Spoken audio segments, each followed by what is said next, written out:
ఆనాటి డీజీపీ, ఆనాటి విజయవాడ పోలీస్ కమిషనర్ను కూడా అదుపులోకి తీసుకొని విచారణ జరపాలి. జరిపితే ఇంకా వాస్తవాలు బయటకు వస్తాయి. ఎందుకంటే ఆమె ఒక సినీ నటి, ఆమె చెప్పలేని విషయాలు కూడా చాలా ఉంటాయి. అందుకే ఆమె సిబిఐకి రెఫర్ చేయమని చెప్పారు. ఈ కేసుని ఇంతవరకు వదిలే ప్రసక్తి లేదు. ప్రభుత్వం తప్పు ఎక్కడ జరిగినా శిక్షించడానికే ఈ కూటమి ప్రభుత్వం. ఇది రాష్ట్ర పరువు ప్రతిష్టలకు సంబంధించినటువంటి కార్యక్రమం కాబట్టి దీన్ని ప్రభుత్వం చాలా సీరియస్గా తీసుకుంది. అందుకనే కుక్కల విద్యాసాగర్తో పాటు సజ్జల రామకృష్ణారెడ్డిని, అలాగే ఆనాటి డీజీపీ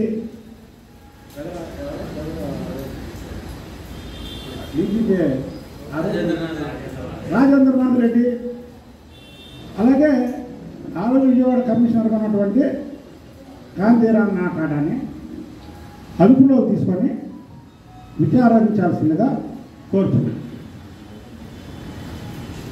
అదే ఆగస్టు నుంచి ఫిర్యాదు చేయలేకపోయిందంటే ఆ రోజు ఉన్నటువంటి పోలీస్ వ్యవస్థ కూడా దీనికి కొత్త పలికింది. ఆ రోజు ఉన్నటువంటి విజయవాడ పోలీస్ కమిషనర్, ఆ రోజు ఉన్నటువంటి రాష్ట్ర డీజీపీని కూడా ఈ కేసులో విచారించాలి. ఇదే ఆషామాషా కేసు కాదు. ఇదో ఈ యొక్క రాష్ట్ర పరువు ప్రతిష్టలకి సంబంధించినటువంటి కేసు.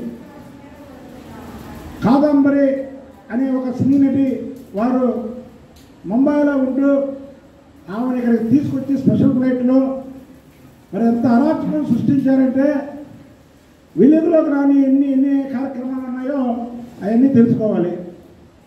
ధైర్యంగా రండి. ఇక్కడ కూటమి ప్రభుత్వం నడుస్తుంది. ఇక్కడ పరిపాలిస్తుంది చంద్రబాబు నాయుడు గారు ముఖ్యమంత్రి. ఎవరైనా ధైర్యంగా రావచ్చు. నిన్న ఆఖరికి కాదంబరి గారు ఈ కేసుని సిబిఐ కూడా చెప్పమని ఆమె రిక్వెస్ట్ చేసింది. అంటే ఆమె ఎంత ఇబ్బంది పడిందో ఒక్కసారి ప్రజలు ఆలోచించాలి. అది ఒక్క కుక్కల విద్యాసాగర్ వల్ల అయితే ఇది అవదు. కుక్కల విద్యాసాగర్కి సకల శాఖ మంత్రి సపోర్ట్ ఉండడం కాక పోలీస్ పెద్దలు ఆ రోజు ఈ రాష్ట్రాన్ని లా అండ్ ఆర్డర్ని కంట్రోల్ చేయాల్సి ఉన్నటువంటి పోలీసు వాళ్ళు కూడా మరి ఈ కేసులో ఉండడం అనేది చాలా దురదృష్టం. అందుకే రాష్ట్ర ప్రభుత్వాన్ని కానీ డీజీపీ సార్ని కానీ మేము ఒకటే డిమాండ్ చేస్తున్నాం.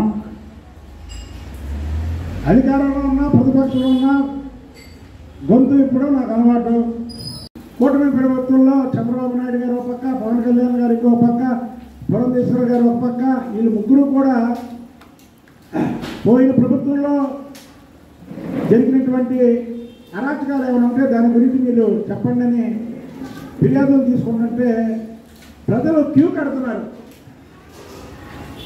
మరి అది జగన్మోహన్ రెడ్డి ప్రభుత్వంలో జరిగినటువంటి. ఇక కాదంబరి గారి విషయానికి వస్తే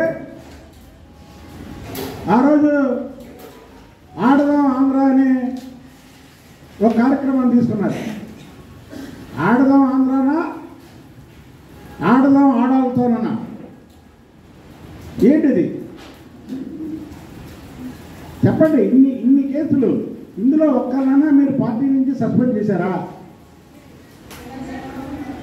మీరు పెట్టినటువంటి కార్యక్రమం ఆడదాం ఆంధ్రానా, ఆడదాం ఆడవాళ్ళతోనా అనేది చెప్పాల్సిన విషయం.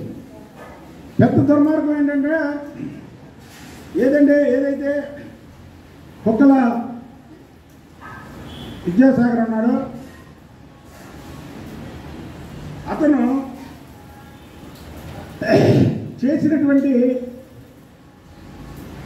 లైంగిక దాడికి సాక్షాత్తు ఆ రోజునటువంటి విజయవాడ కమిషనర్ ఇది కూడా ఉందని మనం వార్తల్లో చూస్తున్నాం. ఇవాళ ఇంకో వార్తల్లో చూసా, గత 3 రోజులుగా డీజీపీ ఆఫీసుకు కూడా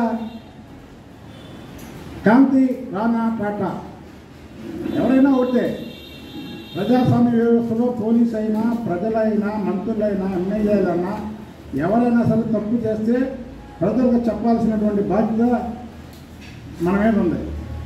ఆ రోజు కమిషనర్గా ఉన్నటువంటి శాంతి రాణా టాటా మరి ఈ వ్యవహారంలో ఒక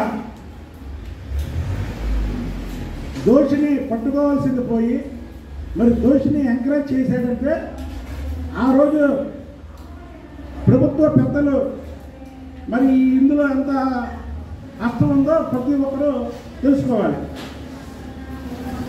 అదే ఈ రాష్ట్రంలో ఎన్నికలు జరగక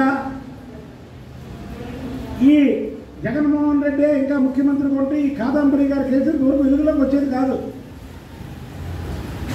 ఇవాళ చంద్రబాబు నాయుడు గారు ముఖ్యమంత్రి కాబట్టికి కాదంబరి గారు డైరెక్ట్గా ఆమె జరిగినటువంటి అన్యాయాన్ని ఫిర్యాదు చేసింది.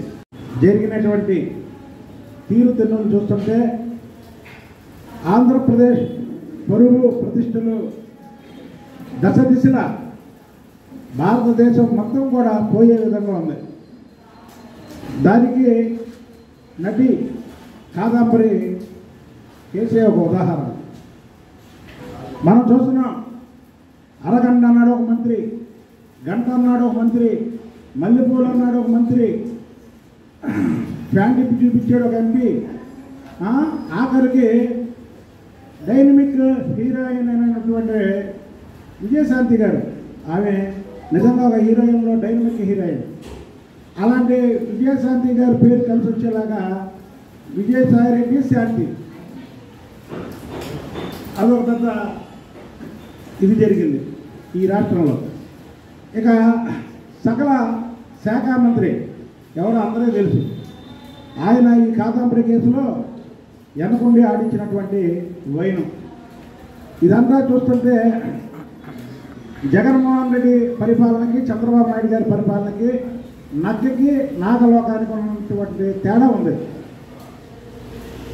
చంద్రబాబు నాయుడు గారి ప్రభుత్వంలో ఈరోజు పెట్టుబడులు పెట్టడానికి క్యూ కట్టి భారతదేశంలో ఉన్నటువంటి వారు ఇతర దేశాల్లో ఉన్నటువంటి వాళ్ళు క్యూ కట్టి వస్తుంటే, మళ్ళీ ఇదే చంద్రబాబు నాయుడు గారి ప్రభుత్వంలో జగన్మోహన్ రెడ్డి హయాంలో చేసినటువంటి దోపిడీలు, దొంగతనాలు, అలాగే భూ కబ్జాలు రోజుకి వేలాది మంది వచ్చి ఫిర్యాదులు చేస్తుంటే జగన్మోహన్ రెడ్డి చేసినటువంటి అరాచకాలు, జగన్మోహన్ రెడ్డి మంత్రులు, ఎమ్మెల్యేలు, ఎంపీలు చేసినటువంటి దోపిడీలకి ఒక శాఖనే పెట్టాలనేటువంటి ఆలోచన